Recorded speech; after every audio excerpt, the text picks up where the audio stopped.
Okay, everyone, welcome back to Dad Space, the podcast for dads by dads. I'm joined by a dad who is not in my neighborhood. No. I'm up in Canada, and my guest will tell you where he's from in a second, but I think as soon as you hear his voice, you'll be like, okay, yeah, that's great. Doug is with me today. We're going to be talking about all things dad, life with adult children, that whole thing about empty nest.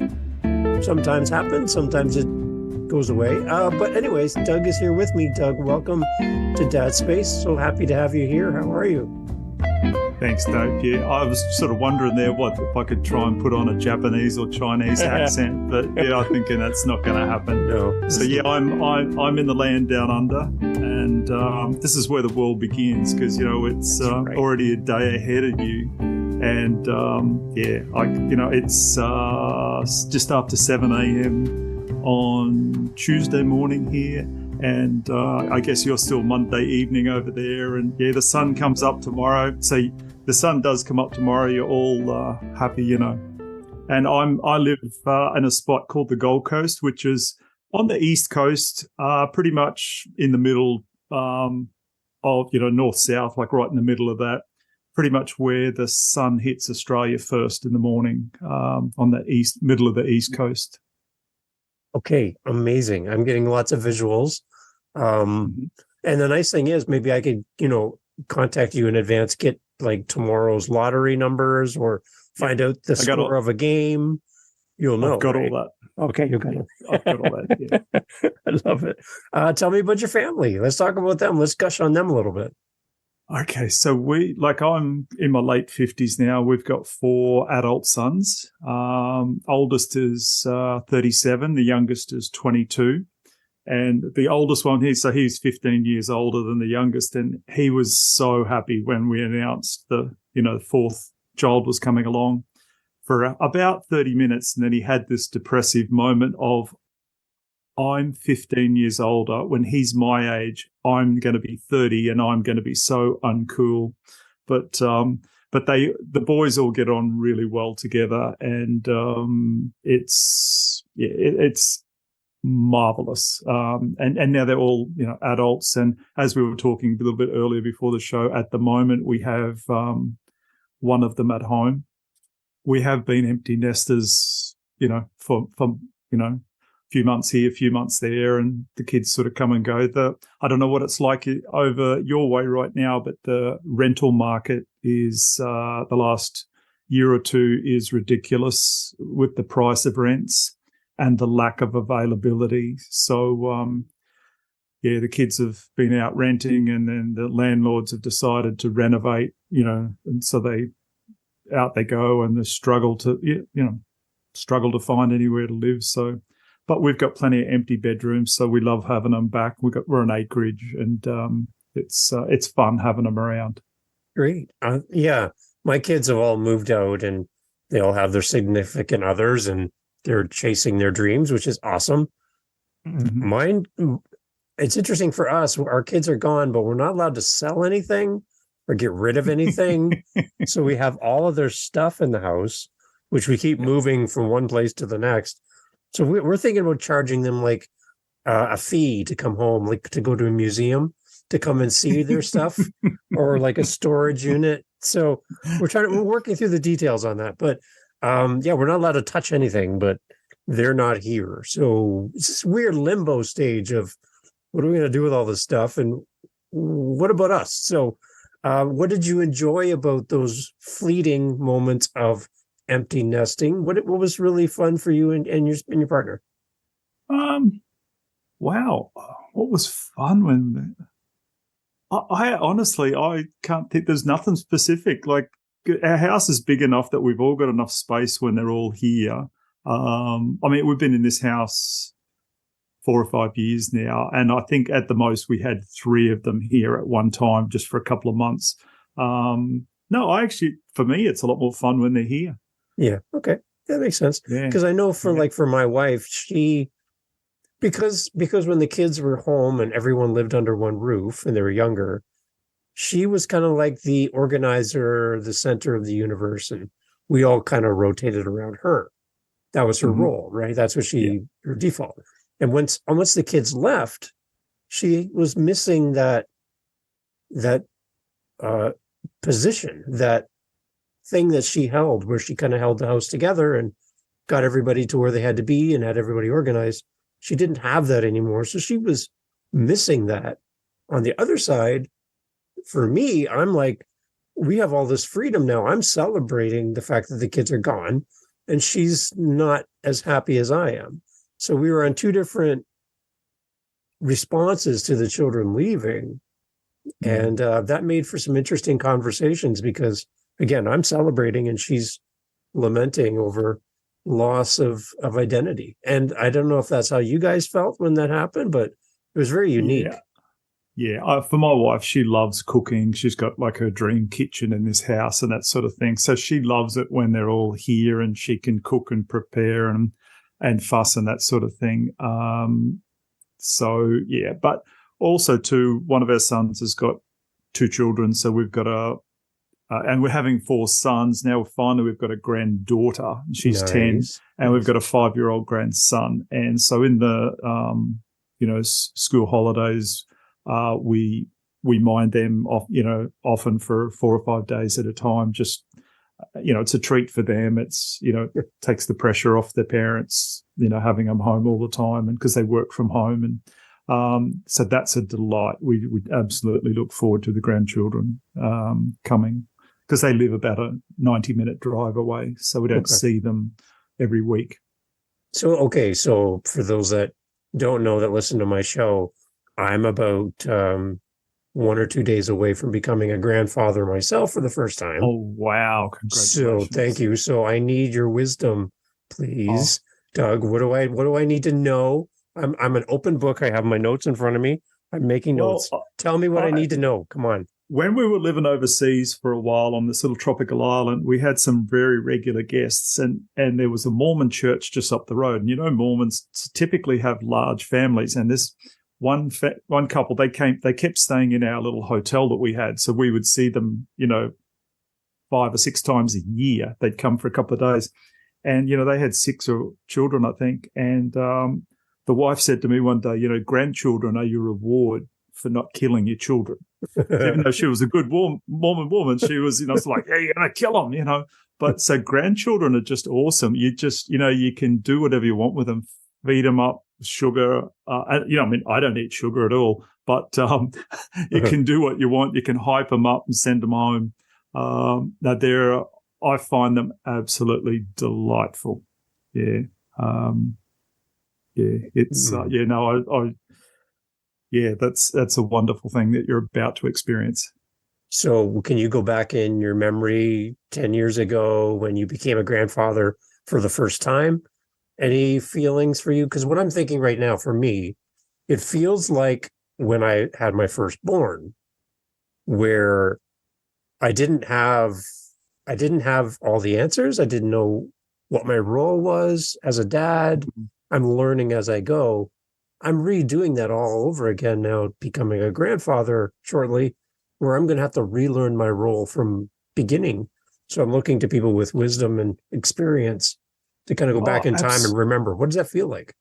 Absolutely. Look, we were living overseas on a little tropical island, and so we were like a long way away. So my wife, 2 weeks before the birth, she packed up and she headed back because she sort of was born to be a mother and a grandmother. Like, that was just like she was not going to be away from the birth of our first child. So I had to hold the fort, the business, literally. And then I think when our granddaughter was maybe 4 or 5 months old, I just said to my wife, like, I can't stand not having seen her yet, physically touching her. And so I just bought myself a ticket and I said to my wife, you're holding the fort. See ya. And I jumped on a plane and, literally 5 takeoffs and 5 landings to get from where we were on this little island back to Australia, like a 24-hour trip. And I came back and fortunately there was a spare bedroom at my son's house. So I got to stay there for the week with him. And now my daughter-in-law, she knew that I was a caring, doting father back in my day. I was always changing diapers and all that sort of stuff. No worries. The first day I'm there was actually her first day to go back to part-time work. And my son wasn't getting home till about 6 p.m. and she had to leave at 4 p.m. And so she said, Doug, I hope it's all right with you, but can you mind Caitlin for a couple of hours? Wow. And I'm like, oh, sure. Yeah, I can do that. Oh, okay, this will be interesting. And then she goes, just give her a bath and just grab some clothes out of the drawer. And I'm like, have you got any idea how long it's been since I've done any of this? And I just said to her, hang on, you go to the drawers, you get the clothes out, because don't let me pick, because babies get hot, cold, all this sort of stuff. And I'm like, this is a lot. And I always have my wife's guidance, when our kids were little. But after you'd done it for a while, you sort of were okay. But I hadn't done it forever. So next thing, I'm like, getting the bath ready, doing the whole thing. And I'm like, whoa, this is I'm thinking my daughter-in-law's got so much more faith in me than I do in myself. But she threw me straight to the wolves. But it was a wonderful experience. Sort of did all that and bathed her and dried her and dressed her and sort of sat her in a little bouncer. And then my son came home and and he was pretty happy that I'd done all that. It was like, oh, good, and so that was a bit of a I guess shock to the system, but very enjoyable. I hope you don't get something like that dumped straight on you. And it's not like it was dumped on me, but it was just like, wow, I've done this, but not for a long time. Yeah, that's amazing. Yeah, it's like a bath reference there. You either sink or swim, right? So you did it. That's really good. Thank you. That's I'm trying to figure out my role. I'm trying to figure out how much of me to insert where possible, how much of me to stay out of it, they need to find their way as a new family, without my interference. I'm trying to just kind of balance between there and find my spot. Yeah. Oh, yeah. No, I hear you. It is a very fine line of, particularly the grandparent thing. I think we've got to sort of be in the background, but I see my role as I've just got to always be available for a hug, a play, a pat on the head, play cards on the floor, play snap with the cards, just whatever they want, whenever they want it, within reason, and they pull it on. We go to the shops and they're like, grandma, grandpa, can I have this? Can I have that? And I'm like, oh, would mummy let you get that? And, yeah. And I'm like, oh, I'm not too sure. Well, let's call mum, or let's, but we definitely make sure to the best of our, concept that we're not running our own race with them and overriding what our son and daughter-in-law would do. That's constantly in our mind, to not upset things that way, so that they know they can get away with bloody murder at grandma and grandpa's house, and then they go home and not behave. It's that fine line of I don't see it's our role to discipline them, but it's keeping them in check enough so that they wouldn't need to be disciplined. It's a different, very different role, because the buck doesn't stop with you, because you've only got them for a few hours or a few days.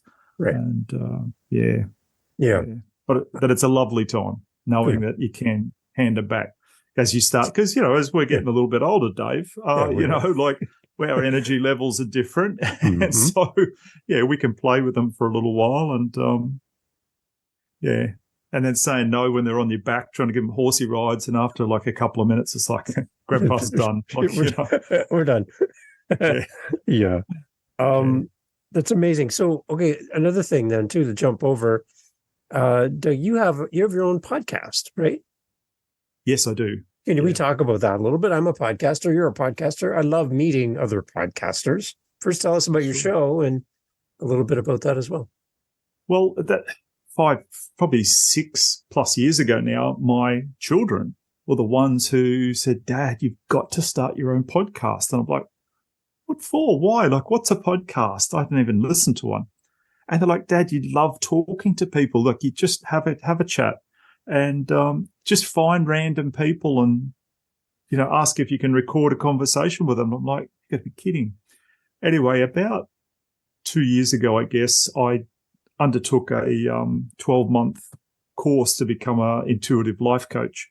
And when I was probably halfway through that, I decided, I think I have got something to say to the world. So I started my own podcast. And it started out, it was called Conversations with Doug. And then through the time, I've changed the name slightly to Intuitive Conversations with Doug.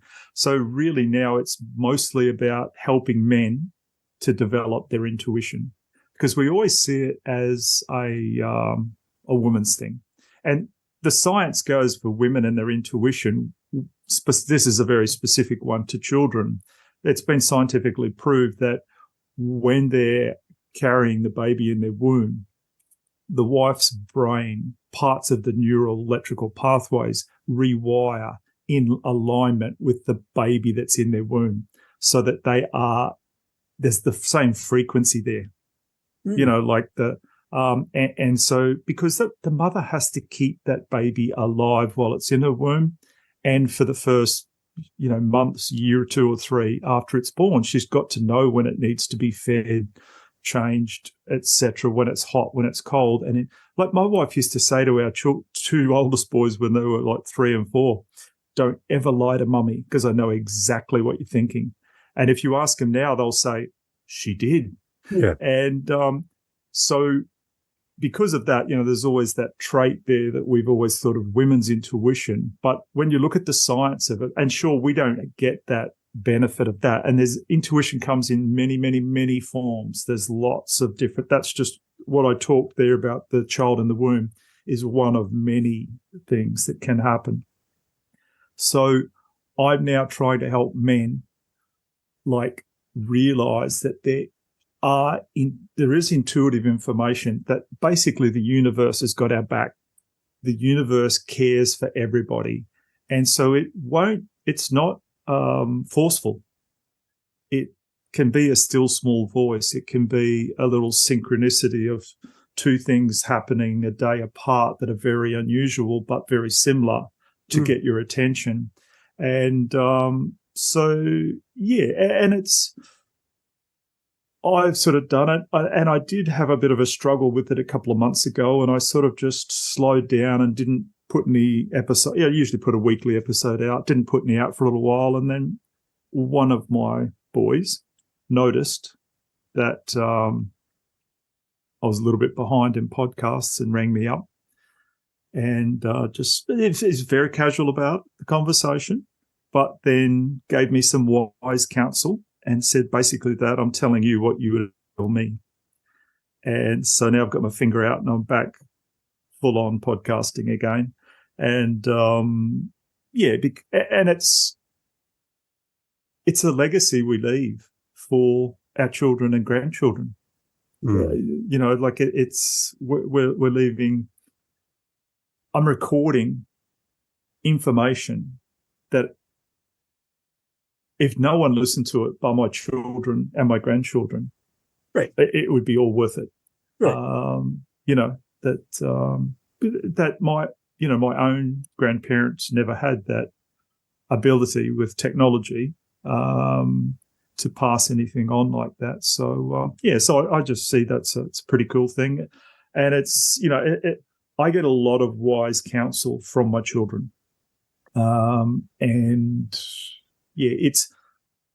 I never looked at children this particular way, but I'm going to say this to the men that are listening out there, to the fathers, and to the men who may be thinking, should I become a father or not? I think you've got to look very long term with the children. There's a scripture in the Bible, and it talks about something. I'm not going to quote this exact. I can tell you something like, children in one's youth are like arrows in the hand of a warrior. So, like, if you're a warrior and you get a handful of arrows and a bow, like, it's pretty handy. Yeah. So the more children you have, the more help you've got. But that doesn't kick in the first year or two. Now, like children 37, 35, 31, 22, technology, they're right into it. They're helping me unbelievably. When I said before, we're living on a little island in the middle of the Pacific Ocean. When we went to sell that, I won't go into that story much, but one of my boys came to me, and it was a synchronistic moment. And he said, "Dad, I think this is how you should move the business on." And I'm like, whoa, because yesterday I had a very similar thought that lasted for 30 seconds and left and would have never come back. But he came in with 5 pages of notes that he'd been researching. "You should do this, Dad." And I'm like, after a couple of minutes, I said, "I'm on board. Go and talk to your mother, because this is crazy stuff you're talking about, really crazy. But if it works, it'll be insane." Anyway, he went, took his mum for a 2-hour walk along the beach, and they came back and he said, "Yep, she's on board. We're doing it." And 14 months later, we raffled our business off. And end of the day, cash in the bank 3 times as much as we would have sold it for. And and it's like, wow. And it wasn't just the idea, it was how to do it. So he'd done a lot of research. He put in a huge amount of effort. Our other sons chipped in and did what they could do and everything. So it's like, it's long term. I'm really starting to realize now, like, these children are just like amazing. They're just such an extension of you. Like, it's like having half a dozen arms. You can just do so many things all at once. And it's not like I'm using slave labor. It's all volunteer. Like, they come to me and say, "Dad, we can do this. You can do that. I can help you with this." My podcast to date is audio only, but one of them's a professional videographer. And so he set me up the other day, and most of my interviews are just like this on Zoom. But the other day I had one at home, with someone. They came to the house, and so he set up all his cameras and lights and things, and we shot it all. And then he's showing me how to zoom in on the video, like just in on the person, and and cut. And I can cut bits out because I'm used to doing that with audio. But to actually be able to zoom in on the video into a section of it, and I was like, oh, I had no idea you could do that. And you do it with a photograph, you crop a photo, but now we're cropping minutes of video into one, and it's just like, this is really cool to have that one-on-one help. And it's not even me asking them to do it for me. It's them saying, "This is what you can do. This is what's possible." So they teach me so much now. It's not funny. So, yeah. Amazing how they start out so dependent on us as dads just to survive when they're young. And now they're turning around and supporting you. That's a great story. And I think new dads don't really appreciate that, and because they're so caught up in diapers and no sleep and feedings, and they're thinking, is this ever going to end? But there's going to be a day when they come and support you as a dad in an adult relationship. And I think that's one thing that we forget to think about, what that's going to be like down the road when our children get older. So it's a good reference. I like that. Yeah. And just before you said that word, they're so dependent on us when they're little. That was the exact word I had in my head, the dependency. I mean, you're keeping them alive. And, and I remember my son, who's got the 2 grandchildren now. I remember he's very ambitious, wanted to set himself all up and, financially before having children. And I remember him ringing me saying, "Oh, I think we're pregnant." Or I don't know what we're going to do. We haven't bought a house yet. And he was panicked, over how life was ever going to continue financially with the challenge, the expense of a child. And I'm on the other end of the phone, like pretty happy, I can tell you, like stoked, but I'm giggling. I'm just like, and I'm trying not to let him hear my giggling, but I'm just, because I know it's just going to work out fine. Like it's all going to be good, you know? But he just can't see the forest for the trees, you know, because of the whole financial thing. It's like that these days. I get it. But yeah, I mean, it's worked out fine. Like they've got their own house and everything now, and you know, it's all just worked out wonderful. But yeah, receiving that first call, and because we sort of didn't know much better back in our day. We got married. Yeah, we got married at 20. The day after I turned 22, our first son was born. Wow. We just did it all young. Well, we got together when we were 16, and we'd talked and we'd decided we wanted to travel to Europe. We wanted to do a lot of traveling. Would we do it now, like, you know, in our 20s, or would we do it later? And we just decided we'll do it later. And so we've done all the traveling and that now when the kids are all grown. So we got stuck in real early and had our children early. So we were 37 when we had our fourth son. And so I remember going to the hospital with my wife, and she comes out from seeing the nurses and the doctor and rolling her eyes. And she goes, they're asking, oh, is this your first child? You know, we're 37, but that's kind of normal today. Like, you know, and same thing, she went in to give birth to the fourth one. And she said to them, something's not right, because she'd had 3 very normal births with the first 3. Something's not right. And they're like, oh, yeah, like whatever, like, you know. And she said, look, I'm telling you, something's not right. And they go, well, you know, like, it's all right, love, like, da-da. She goes, this is my 4th child. And they went, oh, well, what's, and then all of a sudden they listened. And then I think within 5 to 10 minutes, I was being gowned up, you know, putting things over my shoes. And they're just like, bang, emergency cesarean now. And when they did it, it was very necessary. You know, he had the cord around his throat and neck, and he was never going to be able to get his head engaged and you know, like, but yeah, well, we got the experience young and just did it. So I guess my encouragement to any fathers out there or potential fathers, you know, if you've got one child, will I have more? Or if I've got none, I'm sort of thinking it's going to be hard. If you think long term, I'd say definitely.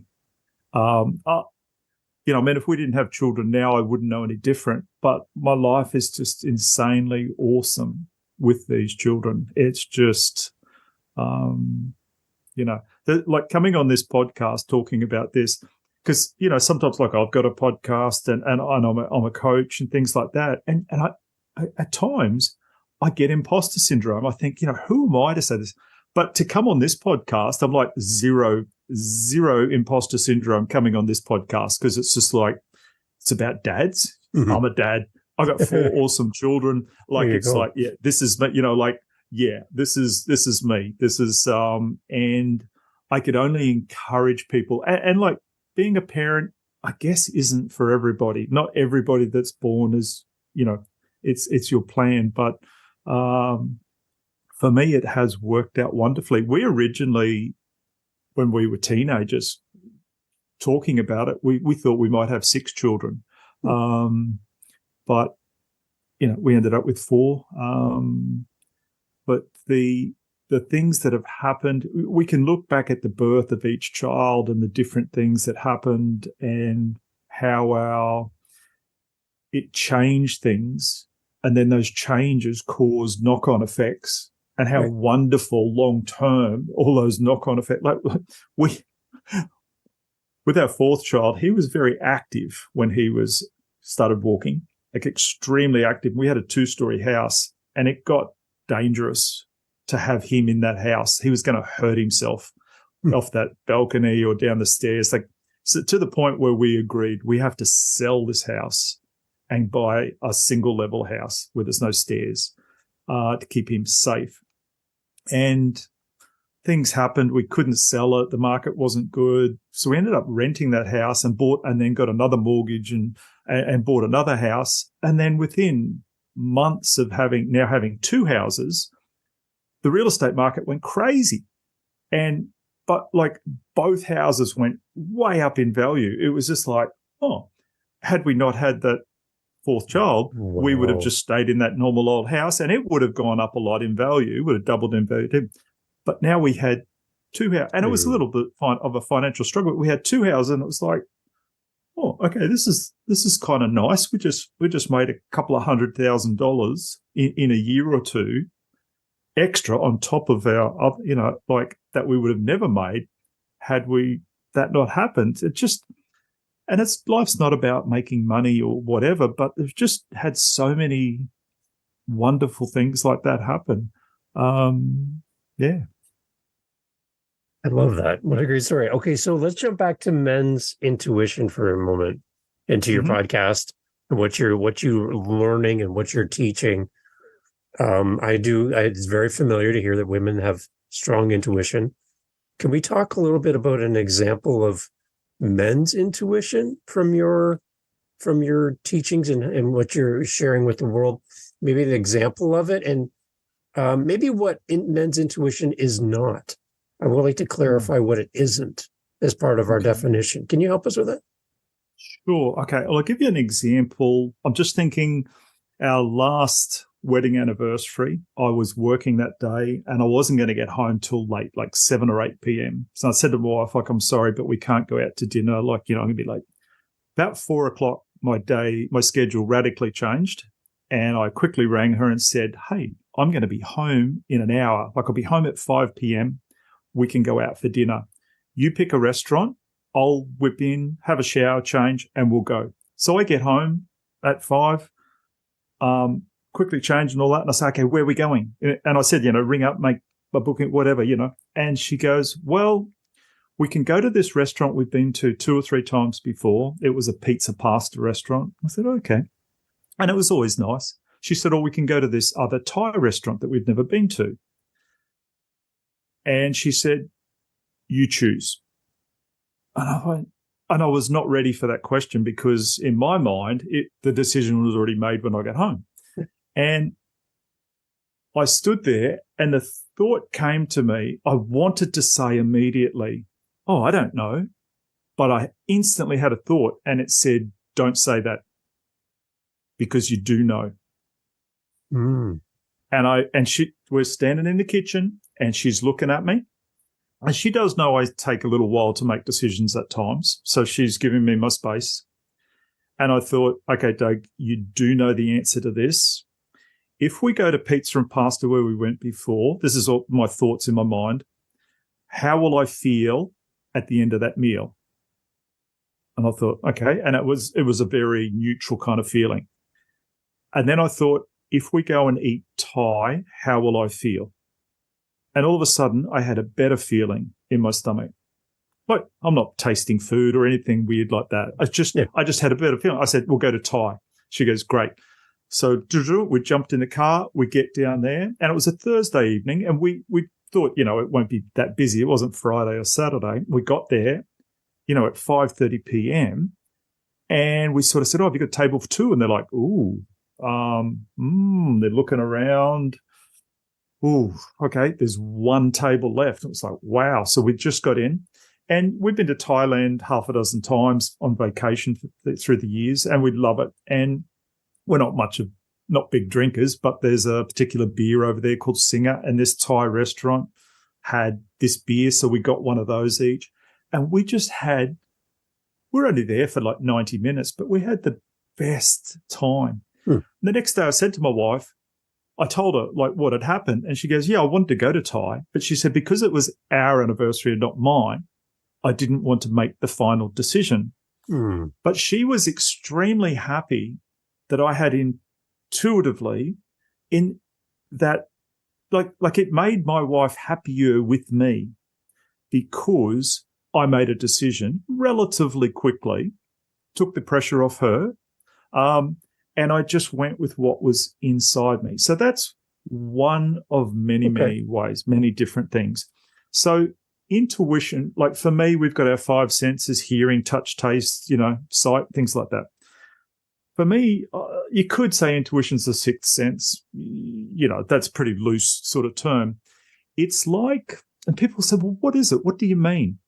Well, I'm saying the universe, there's a force out there that likes you and likes all of us and wants to help us and make our lives easier than they are. But we've got to accept that help and we've got to recognize the help. So I like to look at it. I only went to grade 10 at school. I don't have university degrees. I've got an advanced diploma I got when I was a professional firefighter in management, fire service and emergency management, things like that. But I'm not highly educated, so I dumb things down to my level. So how I'm looking at intuition here, it's like a frequency. There's energy, there's unseen energy. Two magnets, you either push them together and they stick together, but you can't see what's holding them together, or you turn one around and they'll repel and there's no way you can hold those things together. It's invisible. You bring out your cell phone and it's like a little voodoo device because, if you went back 200 years ago and you showed people what was that, they'd probably burn you at the stake. Yeah. But everything that comes to that phone is invisible. We cannot see it. There's frequencies and there's energy. And there's frequencies and energies that come to us as well. We have to try to recognize these frequencies that come, and they can come in a lot of different ways. For me, there's a term, and it's a French term, and it's called claircognizance, which means clear. Clair just means clear knowing.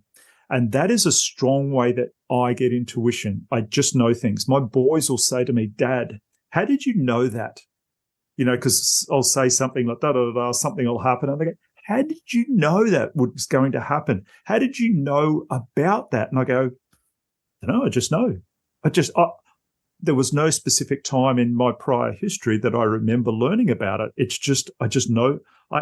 Certainly I don't know everything, that's for sure, but there are some things that you can't tell me it's not right. I just go, whatever.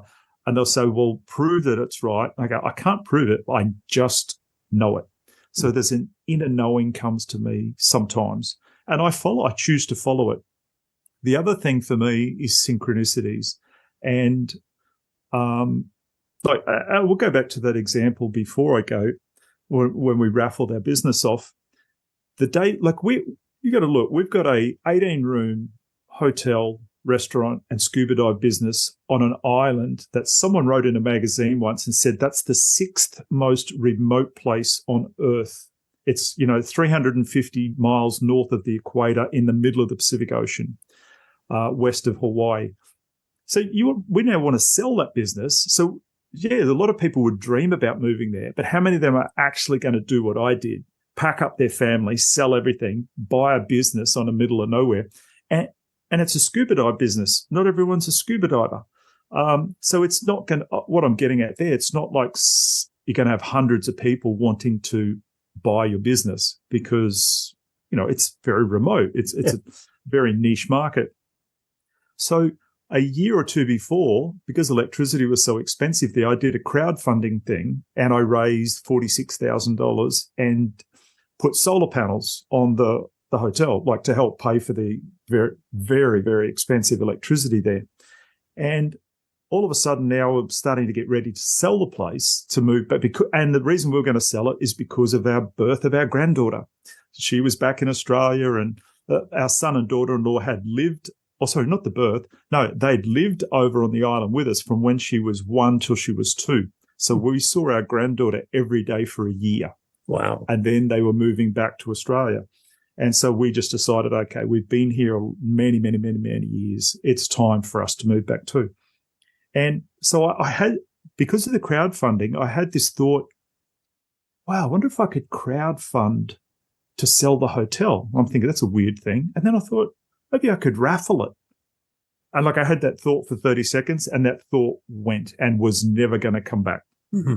The next day, my oldest son walks into the room and 2 or 3 days earlier, he'd arrived unannounced from Australia, which was never happened before. because we would always get that, because we were on a remote little island, we would always get the kids to bring things in their luggage, to, food or a spare part for something that had broken or whatever. And all of a sudden he just arrived, and it's like, wow. So he had this plan. He had it all documented out. So the day after I had that thought, he walks into my office and says, "Dad, you got a few minutes to talk about selling the business?" I said, sure, sit down. And he shares his plan with me. "I think you should raffle the business off." And I was just like, whoa. Wow. Because yesterday I had that thought now, and I'm just like, there's a few like crazy, very expressive words going on inside me, which I won't say on the podcast, but I'm like, and that's why so I was like, okay. Like someone's got my back here. Someone's interested. And boom. And long story short, 14 months later, we actually marketed it. We sold tickets in 150 different countries around the world, like with 3 months of online marketing. It was crazy. So now that was a big one. So that was a big call, because we were putting our neck on the line there. Like, what if it all went wrong? How, what if people thought it was a scam? Like, there's a million different things. So we had to, it's what took us 14 months to get it going, because there was so many I's to dot, T's to cross. But the universe gave me such a big synchronicity, such a big challenging thing to follow, a message to follow, that the reward was phenomenal. And that's what I find, the risk reward thing there too. Now, going back to the first example with going to dinner on our anniversary, we had a wonderful evening. But if I hadn't chose Thai and I said, let's go to pizza pasta, we'd have still had a nice, we probably would not have got food poisoning. Everything probably would have been fine. But it was extra good at the Thai restaurant. So we both believe the choice was better to go to that restaurant overall. I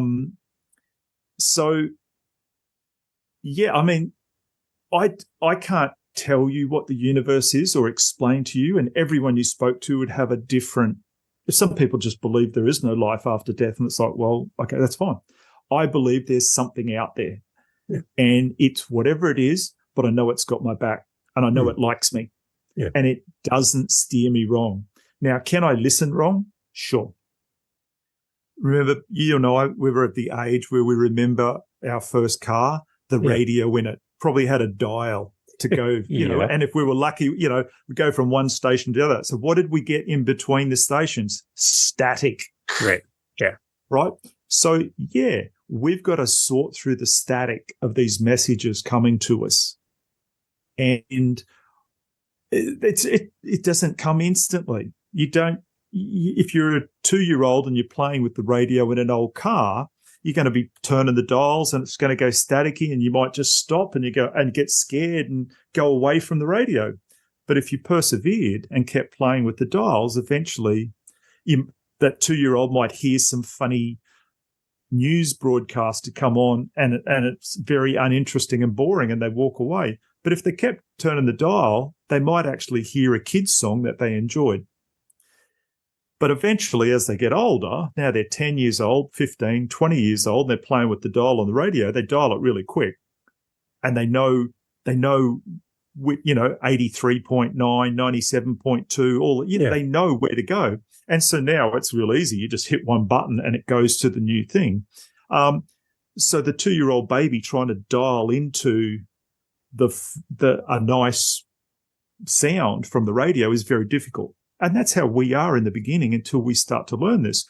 But I think we'll all admit, once we learn to master how to use the radio, it's really quick and really easy.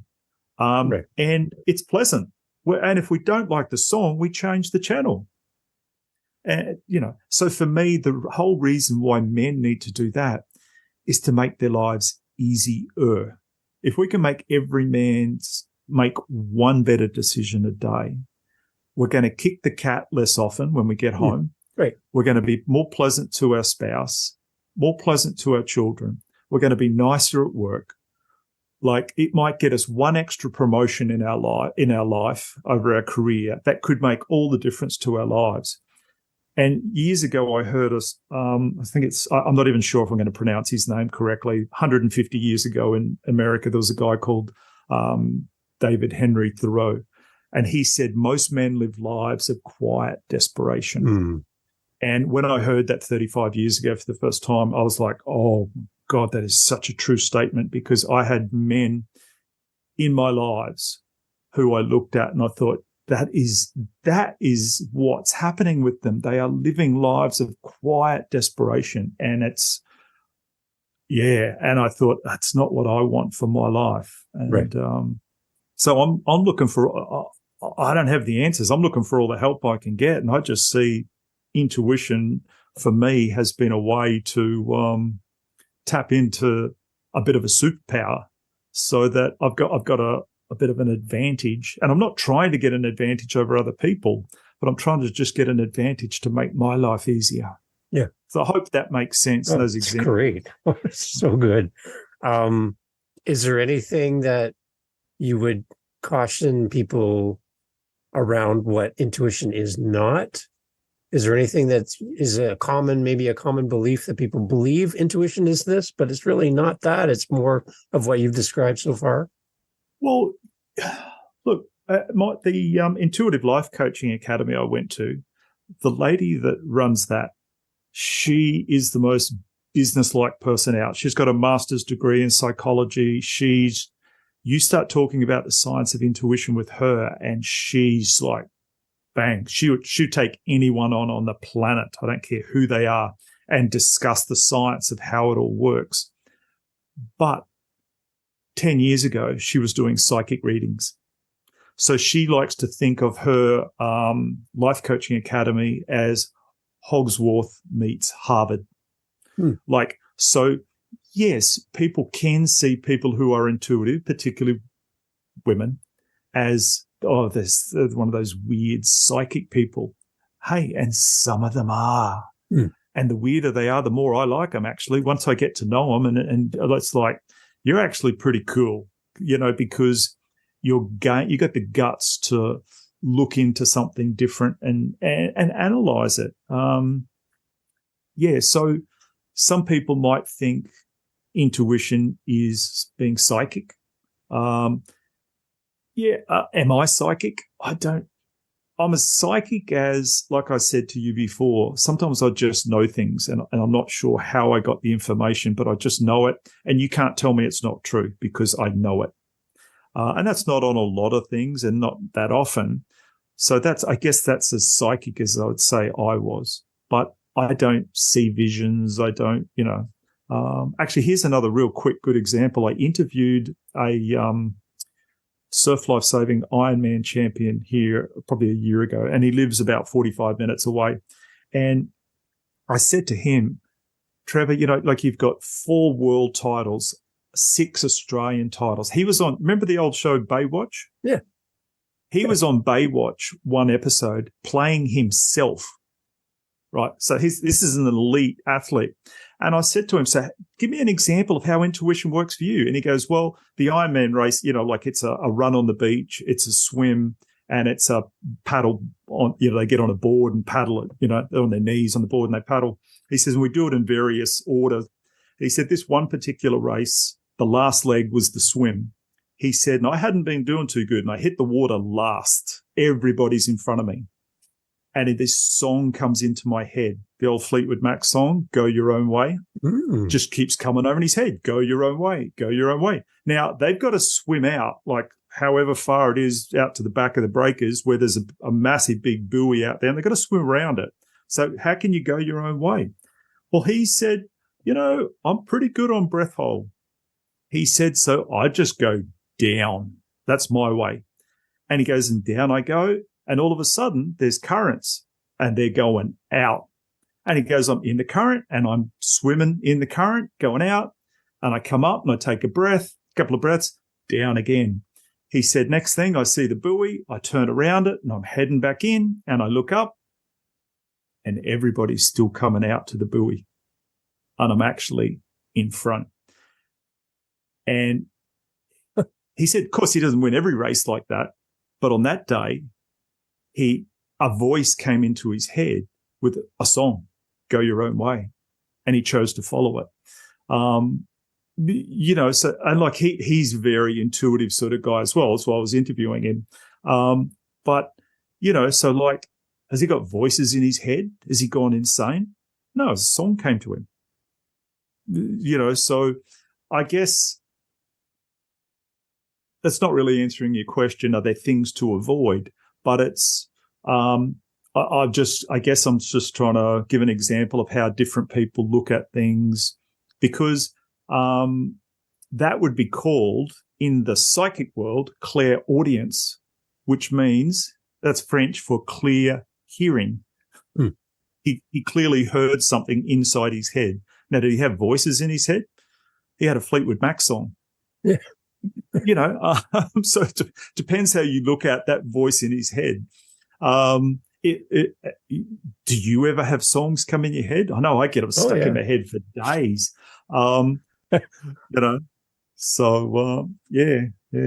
Wow. Okay. Yeah. Because I know that for me, like, I have 7 podcasts that I do. This is one of them.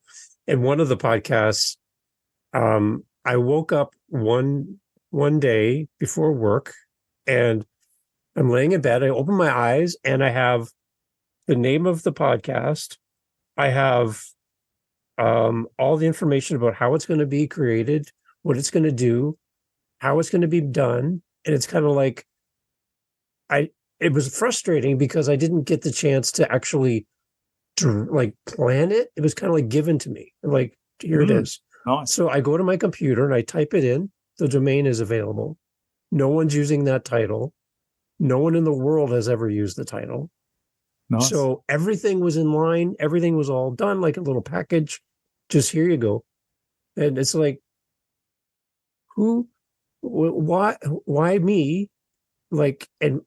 But again, frustrating because I want to be part of the process of making something. But no, here it is. Just go do it. Go execute. And I'm like, what a weird feeling, and I'm like quickly scribbling it all down, writing it all out, make sure I got it, because my mind will go somewhere else. And sometimes I lose some of those things. But it was this weird feeling of just being given something and then asked to go do it.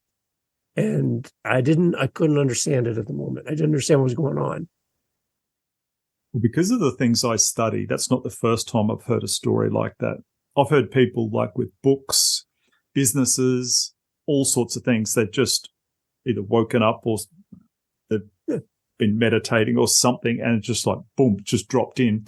And they've almost had that same comment you had. It's sort of like, not disappointment, but it's just like, I didn't do this. I didn't create this. Yeah. It just was given to me. Like, I didn't get the time to develop it or, brainstorm it. It just, the whole thing just dropped. Yeah, in my lap. Yeah, it's like a download. Yeah. So the universe has got your back. The universe has got everyone else's back who needs to hear that podcast. So it wasn't just for you. It's because you don't podcast just for your own, to listen to yourself. There's a lot of people needed to hear whatever that podcast was about. And the universe just said, here's a willing person. Was this your first podcast or your third or your fifth? This was my third. Yeah, I was living the next chapter for authors. And I've had 250 authors on in 18 months. Nice. Yeah. There's just this wide open dam that kind of opened up and a flood of people coming. And it feels so inadequate because I'm not an author.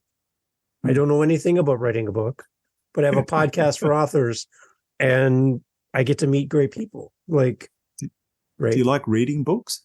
Well, yeah, I get a little bit. I'm not a huge reader. My wife loves reading, but for me, I'm like, yeah, okay. I like audiobooks, but it's just the fact that this was like a download to me that seemingly came out of nowhere. It wasn't like I was thinking about starting a podcast for authors. It wasn't like I was planning it or spending months and months working on a title. It was just like, here you go. And in that split second, I'm like, I know what I have to do. And I don't know why it's me to do it, but okay, and just be willing and open to follow that path that's been put in front of you.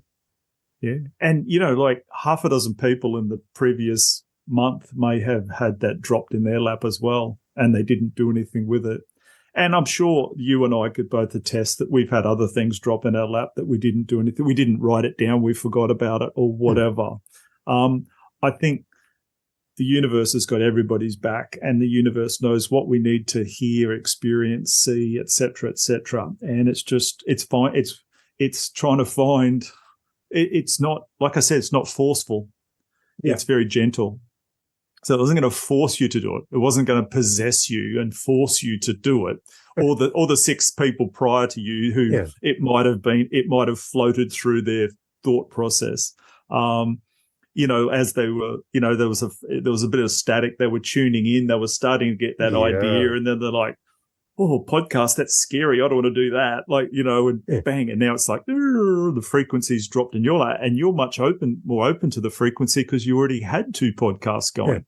So there was a lot less fear for you because you already knew the basic process. You had the equipment, the infrastructure.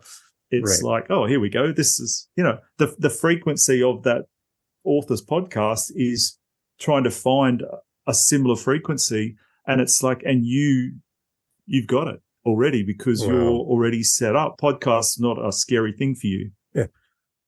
Wow. Yeah. See, I love talking to you, Doug. This is really, really fun. You've given me so much of your time, and I know you're going to come back and talk to me on some of my other shows, which I'm so excited to have you back for those as well.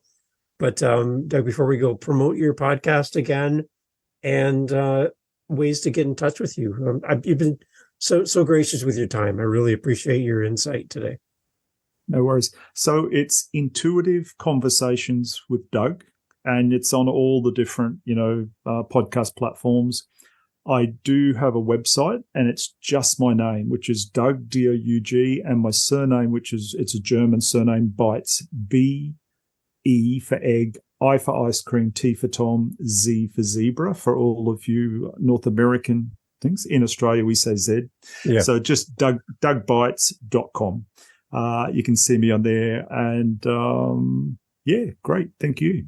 It's really great. And I can tell that this is a different way for you to podcast and being a guest. So it seems like you had some fun today talking, and I love that. You seem so engaged with our topic and helping dads. And that's so nice of you to come on and share your wisdom with us and your insight. And I know that the dads listening today, whether they're going to become a grandfather shortly or they're a new dad, there's so much goodness that you've shared with us today. Really want to thank you, Doug, for being willing to come on the podcast. My pleasure, Dave. Thanks for having me. And it's been a nice little thing being in the different seat, getting a chance to waffle on, because when I'm in your seat, I'm there trying to, because as you can see, I like to talk a lot. Like I'm trying to bite my tongue all the time. I'm just like, just let them talk. No, it's great. You're a great guest, Doug. Thank you so much for being on the podcast. Thanks, Dave. Awesome. All the information will be in the show notes, everyone. Go check out Doug. Go check out his podcast. You're done listening to him here, but that's just the beginning. You can go check out Doug's podcast and get way more Doug in your life. Doug, thank you for being so willing and open to talk today. No worries. Hey, thanks for listening to Dad Space today. I'm so thankful that you were here for this episode. If you like the show, please let another dad know. Hey, that kind of rhymed. Anyways, share the episode out with somebody in your circle who would love Dad Space. That means so much to us here for our guests who donate their time to be on the show. And we just want to see this grow. So, again, another rhyme. Oh, wow. Anyhow, I think I need to write a song or something. Thank you for being here with Dad Space. And again, looking forward to the next episode. Look forward to having you here again with us. And if we can help you in any way, if you have a great guest idea for the show, a topic that you would love us to cover, we would love to do that here on Dad Space. So thanks for listening, and thanks for being part of the community. And to you, Dad, thank you for listening, and thank you for sharing Dad Space. Catch you on the next one. Take care.